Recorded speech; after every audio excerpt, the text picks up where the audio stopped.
Okay, we'll go ahead and get started. My name is Amy Linville. I work for CO Online as a course developer. And today we're going to be talking about Canvas basics. So I'm just going to briefly go over the agenda and then we'll look at a sample course and then we'll dive more into it. I just wanted to let you know if you do have any questions at all during this webinar, there is a Q&A button at the bottom of your toolbar that you can use to ask questions. I will have a moderator coming in just a few minutes to help us out with those kind of questions. So if you do need something, definitely use the Q&A. So let's go ahead and get started. Here's the agenda for today. We're going to take a look at a sample course. We're going to learn about how to log into Canvas. We're going to learn about some of the navigation in Canvas, how to set up your syllabus, how to use modules, add content pages, discussions, assignments, things like that. We're going to take a look at the gradebook, and then we're also going to learn about how to customize the course navigation or hide tabs in Canvas from students. We're also going to learn about communication. We're going to learn about our profiles, and then of course we're going to learn about where you can get help as well if you need it. So let's first start by taking a look at a sample course. And anytime you can actually go find the sample course on your own. If you go to coonline.edu, at the bottom of the page there is faculty support, and that's where you can find the sample courses here. So we're going to go ahead and take a look at this theater sample, Drama of Diversity. And so here we are on the home page of this course, and you can see the professor has decided to put a nice image in there. There's a message to the class, and that's just a sample home page. This is actually a pretty good one. It tells you how to get started by looking under modules. So we'll go ahead and take a look at modules, but one thing I want you to notice is this course, this professor has decided to hide a lot of these tabs over here from the students. And that's something we'll get into a little bit more of how to do that and why you should do that. But I just wanted to take note of that really quick. But let's go ahead and hop into modules. And one way to think of modules is kind of like folders for each week that hold all of your content. So some people might call them, Unit 1 or Week 1 or Module 1. Essentially, modules are just a place to house all of the information for that week. So this is how this professor has set up their course. They do have a course home module. This looks like a nice little landing area for students to find the syllabus, learn about the textbook, the objectives, the schedule, all of those kinds of things. It's its own module by itself. And then it looks like Unit 1 is where they start, and I like how the professor actually put start here, so there's no confusion for the students. So we'll go ahead and take a look at this content page. I like it. Okay, so he's got a nice picture of himself. He says hi to the class. He's got a quick start guide. They can quickly find all the things they need to do for the first week. Nice picture of his dog. And just some other Unit 1, projects and readings that they need to accomplish. And this is just the very first page in the module, so the students know right away what they need to do. So that's a nice way to organize it. Oops, it's not letting me go to the next page for some reason. Let me hop back in there. Oh yeah, it doesn't like that since I'm not logged in. But it does look like they've set it up where they have a content page, an introduction, there's a discussion, some sort of quiz, and then a project. And each week looks pretty much the same. There's a lot of the same kind of items in each week, so it doesn't confuse students. There's nothing crazy going on here. So it looks like we have the introduction again, discussion, a content page talking about stereotypes. Let's see if we can actually look at this one. There we go. So again, he likes the use of images. Perfect. Nice. So this is just trying to give you a kind of a brief overview of what it looks like in other courses. But let's go ahead and talk about how we log into Canvas. So there are actually two ways you can log into Canvas. You can type in ucdenver.instructure.com. That might be a page you really want to bookmark at home. This is how you're going to get into Canvas. The next way that you can do it is by going to ucdenver.edu, and in the upper right-hand corner, you'll see quick links. Go ahead and click on that. And if you come over to Tools and scroll down to Canvas, that's another way that you can hop into your courses. So I'm going to go ahead and log in with my username and password. Oh. And let me find my course. There we go. So when you first get into your course, it's going to look something like this. Your course is not published. There's nothing in there. It'll ask you to set up a checklist. You can ignore that. This is kind of what the overview looks like in general when you first hop into your course. Let me go back by clicking on See You Online. And this is more of a Canvas overview. So this will show you all of the recent activity that's going on in your courses. It will have notifications about Canvas, or if there are any changes, those will be up here. So this is kind of a nice overview of what it looks like when you log in each time. But let me hop back in that course, my Canvas Bootcamp course. There we go. Perfect. Okay. So the first thing we want to think about is how we organize our course. And in Canvas, you do that by using modules. So if you look in the left-hand navigation menu, you will see modules. It might be grayed out, but that's okay. You can still click on it. So go ahead and click on modules. There's nothing in here right now. This is a blank course. So the way you need to think about setting up your course is adding modules. So think of it as like a folder for your weekly content. So to add a module, you click the blue plus button here. I'm going to call my first module Week 1. I'm going to go ahead and add that module. I'm going to add another one. We'll do Week 2, and you would do this so on and so forth for all the weeks of content that you have. You could call it Unit 1, you could call it Module 1. However you want to organize it is fine. My suggestion is not to put dates in there. So I wouldn't call it Week 1, August 16th through whatever. Just because this course that you make, you can use it for future courses, and you don't want to put those dates in there because then you're going to have to change them all next semester. So in this case, you want to just make it somewhat of a generic name for each module. So I'm going to go ahead and add one more. So then I have 4 modules built there. Perfect. Okay, so right now I have 4 modules, but as you can see, there's nothing in them. So how you actually add content into the module, you go over here to the side, you see the plus button on Week 1, click plus, and this is how you can actually add content into the week. There is a drop-down menu where you can decide if it's going to be a quiz, if it's going to be a file, a content page, discussion, any of these kinds of tools you might use. But in this case, we're going to go ahead and use a content page. Then you're going to click New Page, and we're going to call our page Week 1 Introduction. I'm going to go ahead and click Add Item, and there we go. To edit this, you want to click directly on it. And then there'll be a pencil in the upper right-hand corner that says Edit. So we'll go ahead and click Edit. All right, so here we are. Here's our content page. As you can see, it's completely empty right now, so we want to add some content to it. So I might say something like, welcome to Week 1. This week, you will learn about, and then I would tell them what they're going to learn about. In this case, this is a ladybug course, so I'm going to say, ladybug history. I'm not sure. I want them to read chapter 1, take the ladybug quiz, and maybe they're going to post in the ladybug discussion, something like that. But this up here, this toolbar will appear in most of the pages on Canvas. This is an editing toolbar.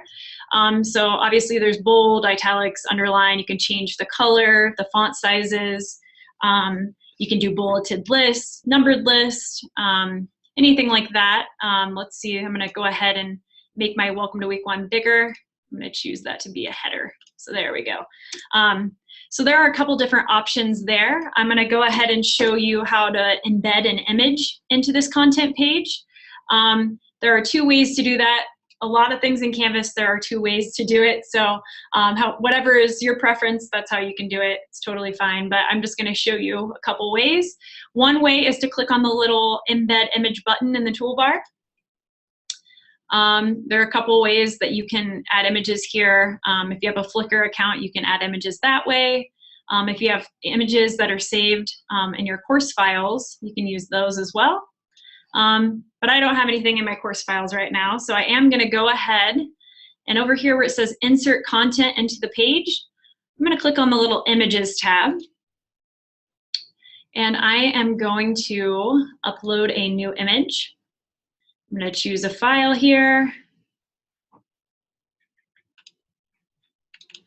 All right, and I like this little grumpy cat, so I'm going to go ahead and open that and click Upload. And wherever my cursor is where my image is going to upload onto the content page. So here's my grumpy cat. Obviously, it has nothing to do with ladybugs, but that's okay. I'm going to go ahead and size this. It looks a little too big for my page. And how you do that, you click on the image, you grab the little sides right here, and then you let go, and there we go. It's a nice resized image on the page. And so that's one way that you can use images on a content page. And just really quickly, Kyle Cage, he also works for CU Online. He hopped into this webinar, so if you do have any questions, definitely use the Q&A button at the bottom of your toolbar on your screen. He will be able to answer any of those questions for you while we're going along here today. So the next thing we want to look at, Canvas does have a YouTube embed button on the toolbar. So that might be something, if you have YouTube videos you want to share, you could use that. I'm going to go ahead and search for one. We're going to do Grumpy Cat. There we go. I like this one. So we'll go ahead and click Embed. And it embeds it directly onto the page. And right now the preview makes it kind of look like this little gray color. You can, when you click save, it will change and you'll be able to see that video. It's just the way that it saves in the preview mode. But I'm gonna go ahead and resize this video as well. So the nice thing, you can actually resize the videos too. Oops, it's a little hard to do with a bigger mouse. There we go. I'm gonna go ahead and click save. And there we go, we have my YouTube video in there as well. So I'm actually gonna go back into edit. And if I didn't like that video or this image I put in here, all I have to do is simply click on it, press delete, and it's gone.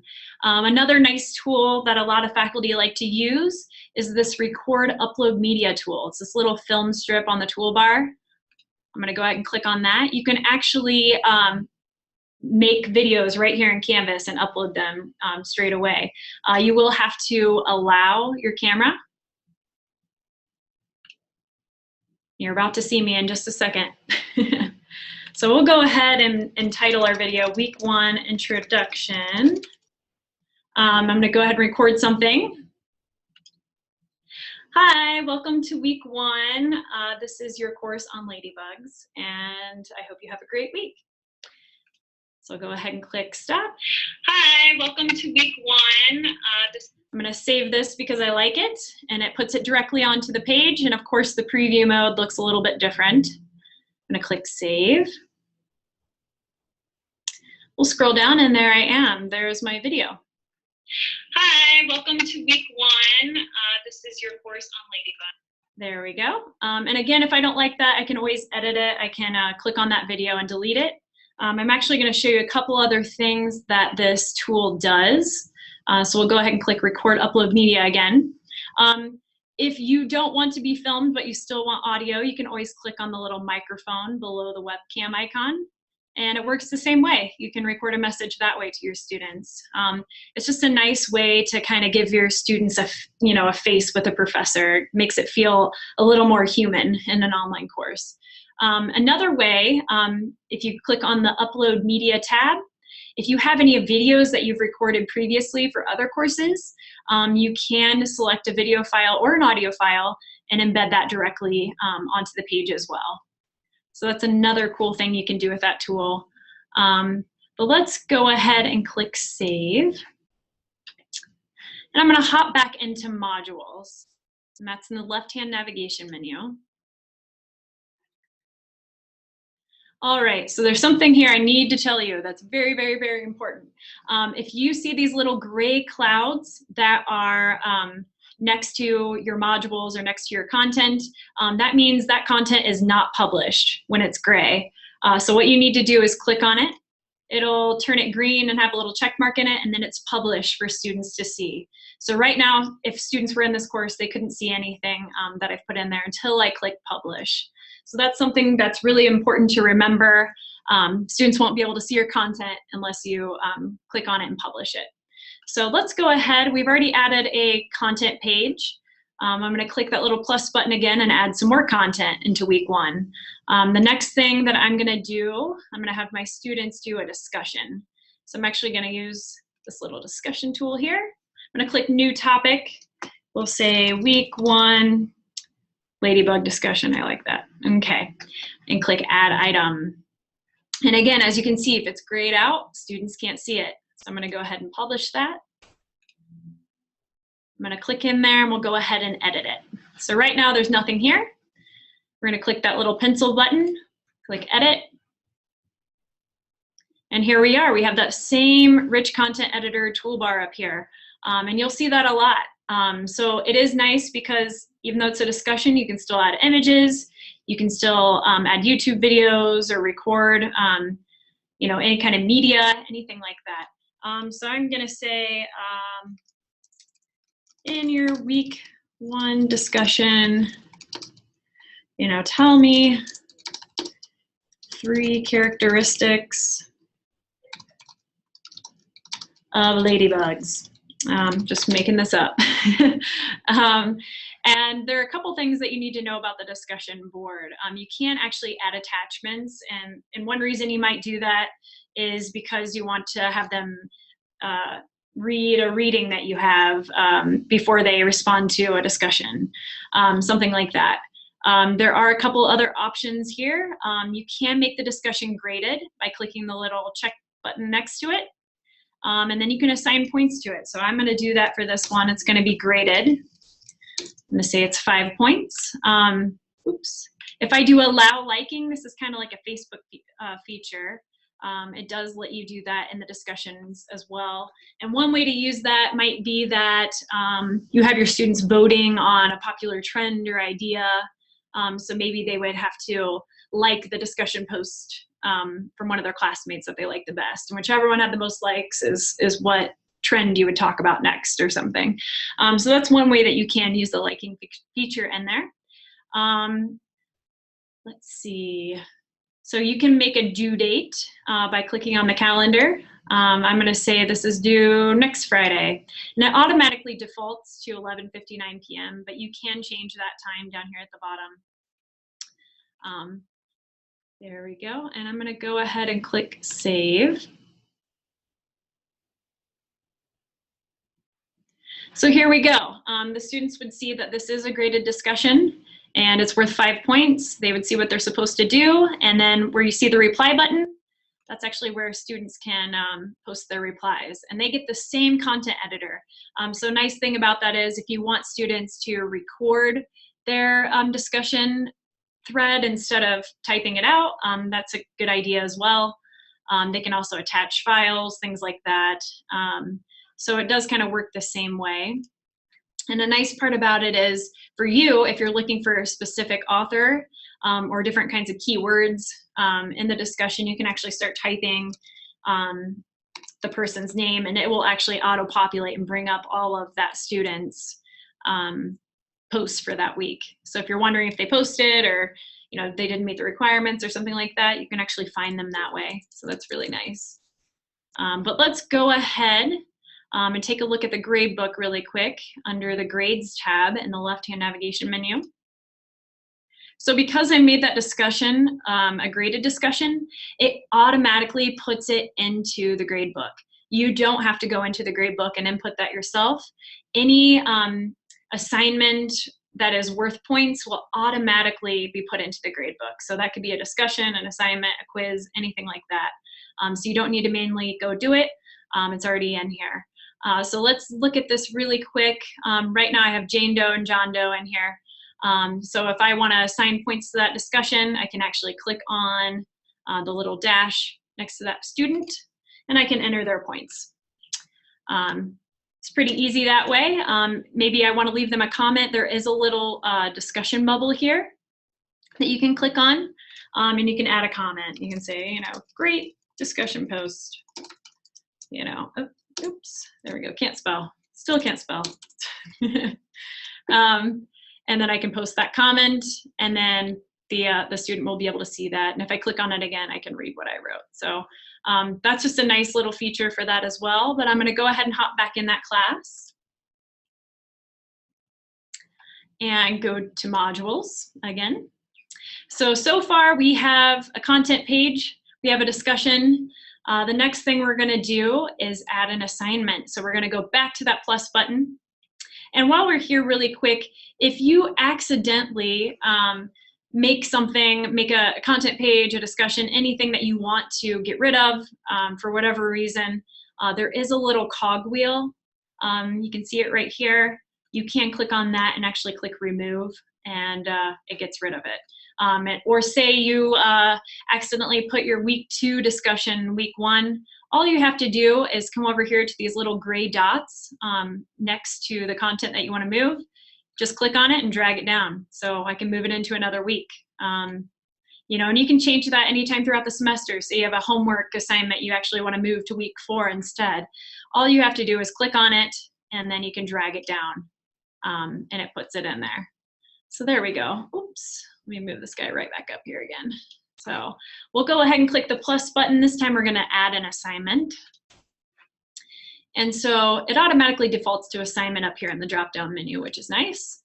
We're going to click new assignment, and we're going to say this is the week 1 paper. I'm going to click add item, and there we go. And remember, students can't see this unless the little cloud is green. So I'm going to go ahead and click on week 1 paper. And as you can see, there's no content in here. They don't know what to do. There is a nice little feature with the assignments. You can actually add a rubric. Canvas has its own rubric tool. So I could say this is my paper rubric.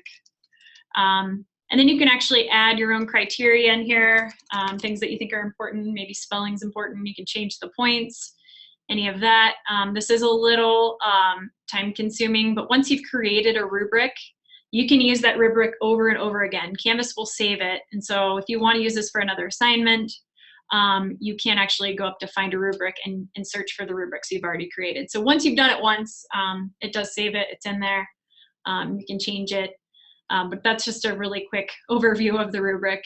But let's go ahead and work on this assignment, putting some instructions and that kind of thing. So we're going to click the edit pencil button.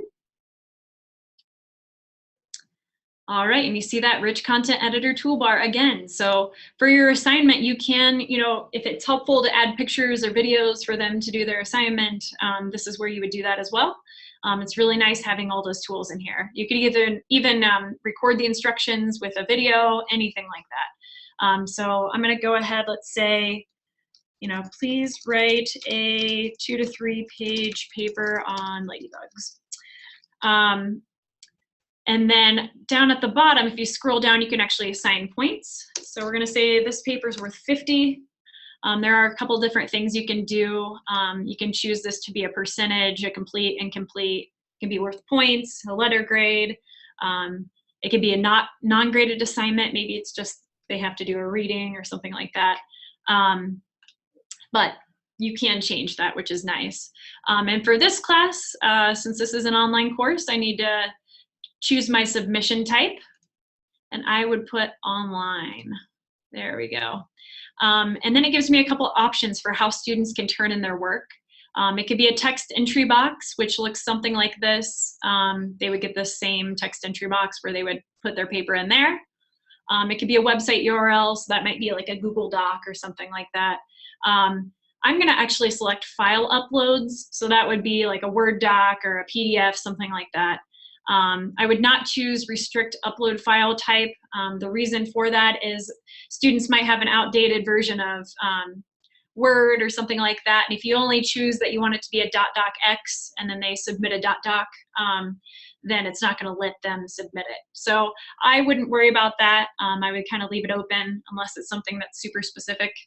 But that's just one thing you can do there. You can choose whether it's a group assignment or a peer review. I'm not going to talk too much about that unless we have time at the end.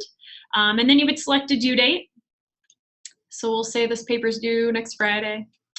And then the available and the until dates.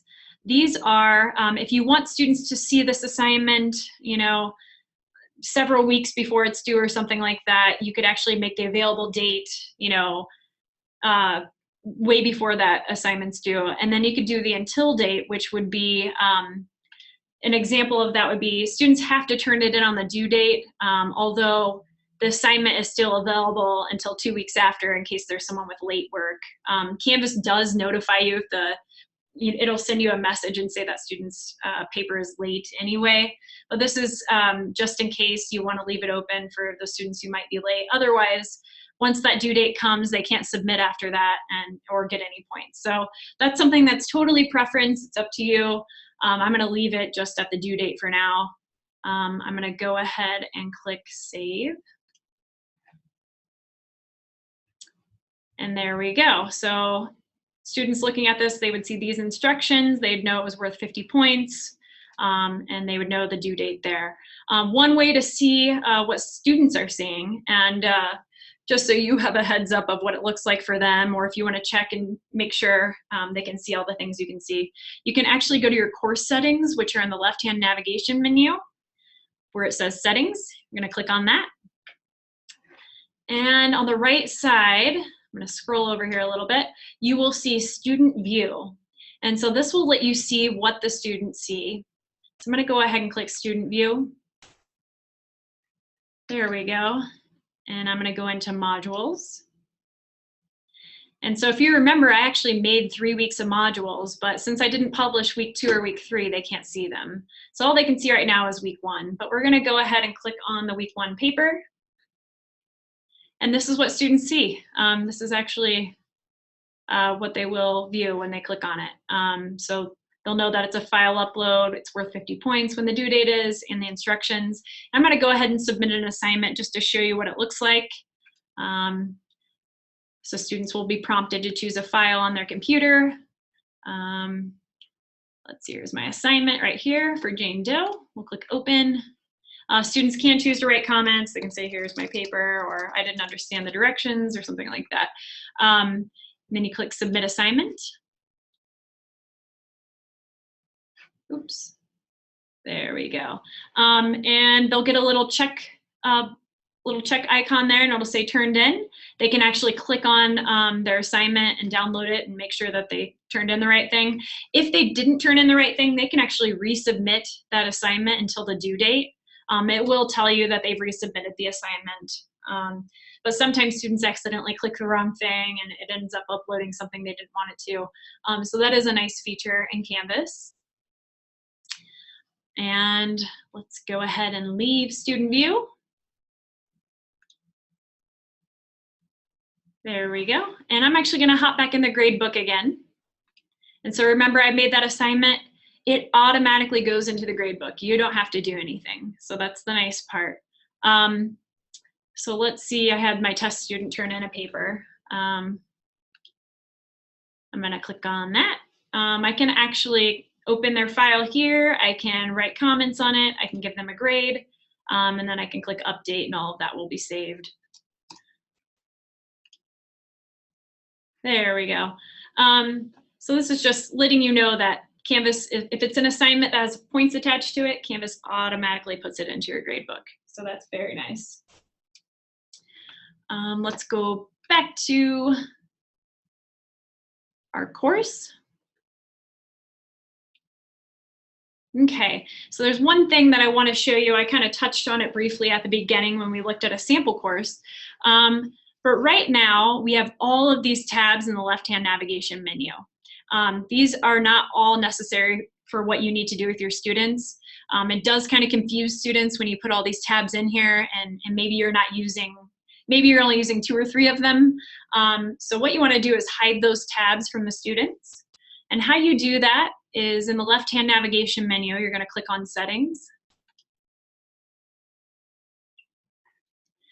And then you'll see a tab at the top that says Navigation. You'll click Navigation. And here you can actually reorder these items. So I know modules are really important. That's where I want my students to go to find all their course content. So I'm actually going to click on that and I can actually pull it up towards the top and reorder it. I know that I'm never going to use, let's see, outcomes. So I can actually drag it down to the bottom here where it says hide items and let it go. I know I'm not going to use instructor course evaluations, student course evaluations, conferences, quizzes, files. Files is a big one. Pages. I'm just going to hide. I already have my discussions in my modules, so I don't need to have that there. I've already got my assignments in my modules as well. I know my syllabus is really important, so I want to put that up here too. Attendance, I'll hide that one. So I'm just going to leave some of these items up here that I'm going to use a lot. And at any time, if you decide you want to use these tabs again, all you have to do is hop back into your navigation and drag them back up. And remember to click Save at the end or it won't save it. So now you can see everything's grayed out that I don't want my students to see. And then the only things they can see are these things that are still highlighted here. But let's take a look at the syllabus. Okay, and so one nice thing about the gradebook and the syllabus is that they work together. So any assignment or discussion that's worth points or anything that you do that appears in the gradebook will automatically update on your syllabus. So you don't need to copy all of your assignments, due dates, and things like that in there because Canvas is already going to do that for you. If you create the assignment in Canvas, it automatically puts it in the gradebook. So that's, and on the syllabus. And so any changes you make in the gradebook or to the assignments, it will automatically update. So there's no more having to change the dates or anything like that.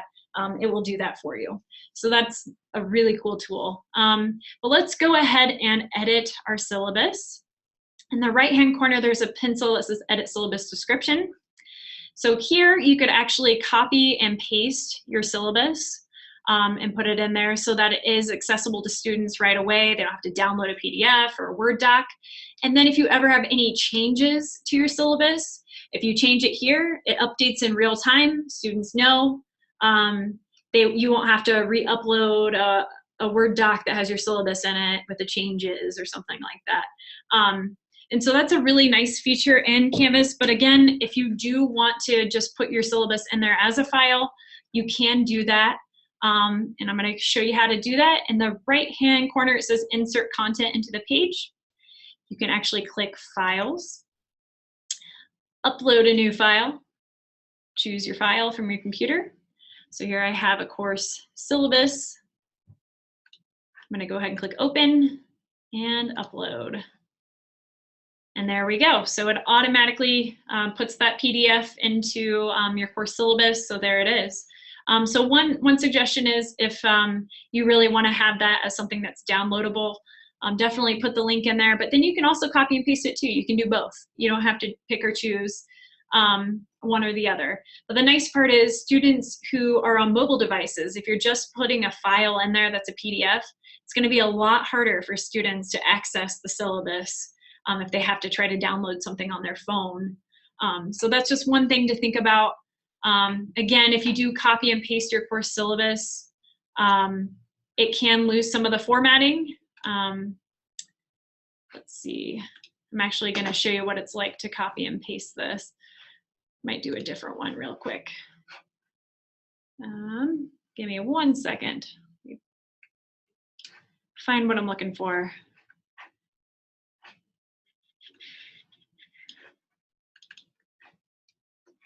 All right, I'm gonna bring up a new syllabus here. I'm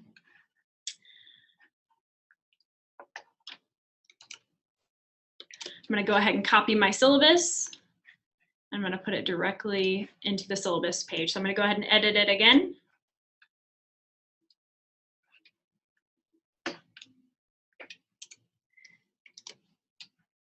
There we go. So now I have it pasted in here. So everything that the students need to know, it's directly on Canvas. They don't have to download anything, unless of course they want to, which I'm leaving that link in there as well. So there we go. We'll click Update Syllabus. And then I have the syllabus directly on Canvas. They can access it anytime and not have to download anything. So that is the really nice part about that.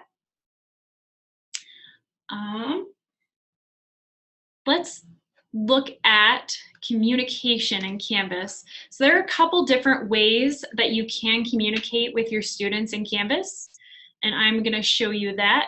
One way is through the inbox in the upper right-hand corner. So this is like a Canvas messaging system.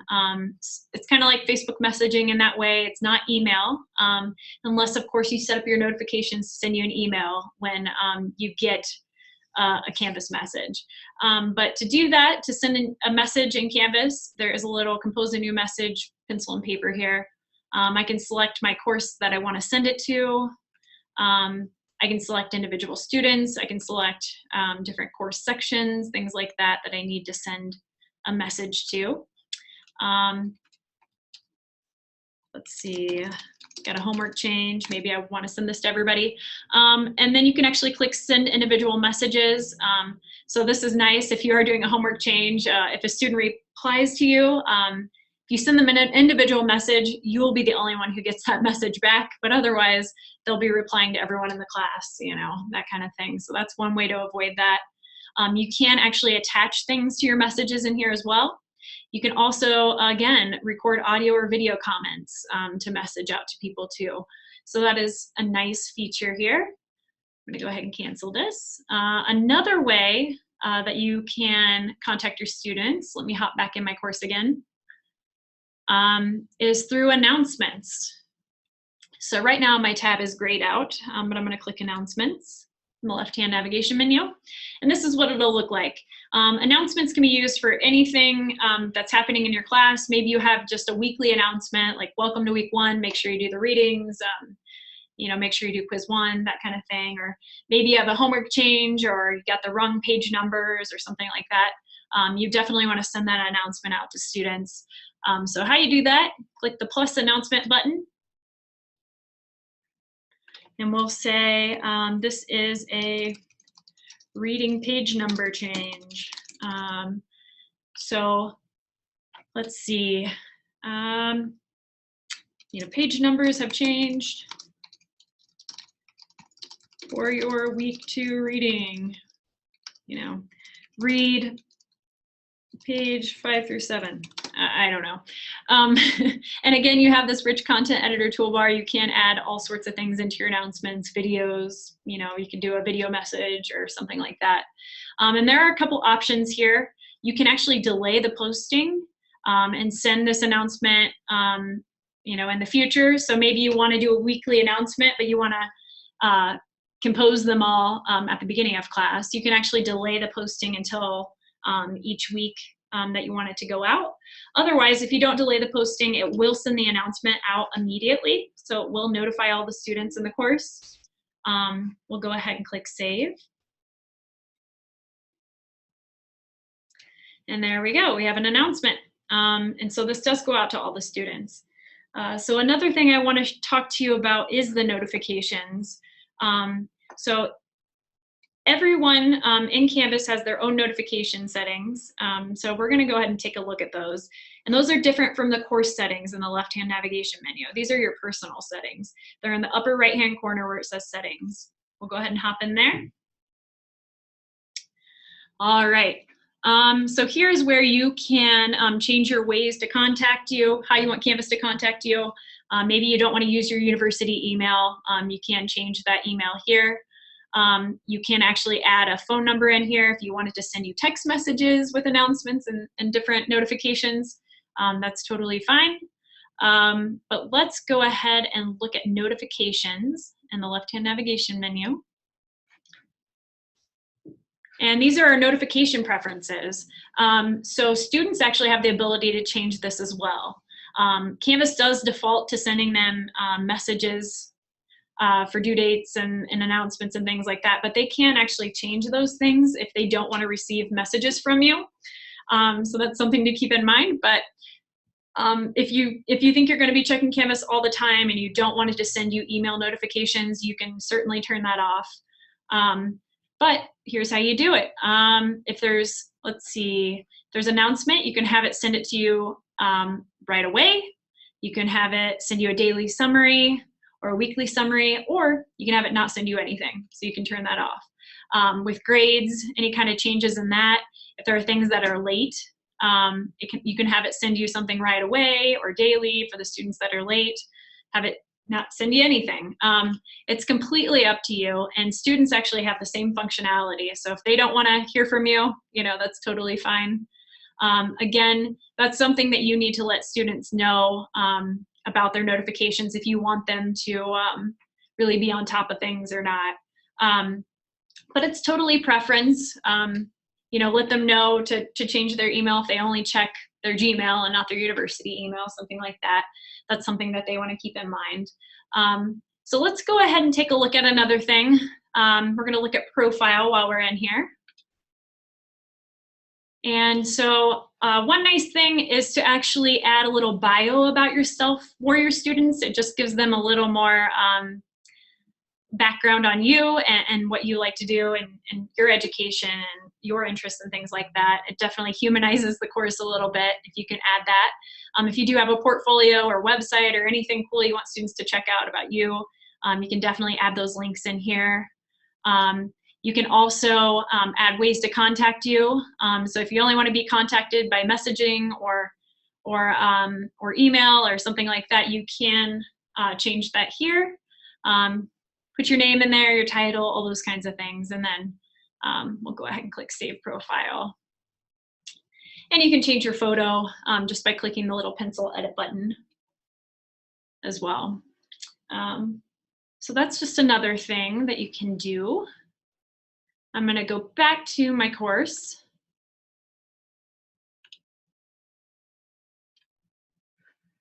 There we go. I'm actually going to hop in the gradebook again and just show you a couple things about the gradebook while we still have a couple minutes left.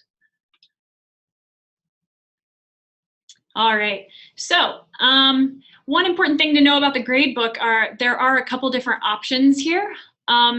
You can click this little arrow button. There are a couple different options here. You can curve the grades for the students. This is a really nice feature. Message students who. If students haven't submitted work yet, you can actually have Canvas send a message to those specific students. So you can message students who haven't submitted yet, haven't been graded, if they scored less than something or scored more than something, and it will actually send individual messages letting that student know where they are or what they need to do or what they haven't done, I guess. So that is a nice feature in the gradebook.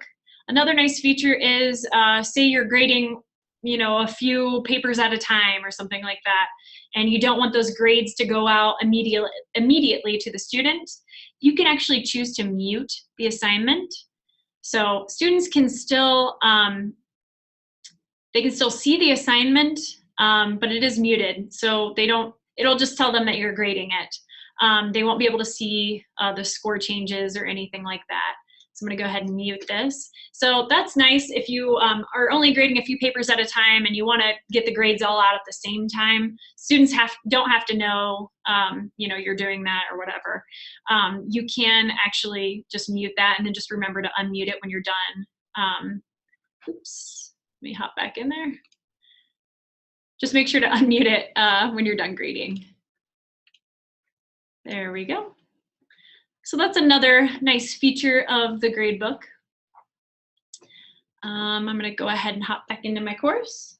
And so one really, really, really important thing that if you take anything away from this today, this is one of the top things that you want to know is how can you get help with your course?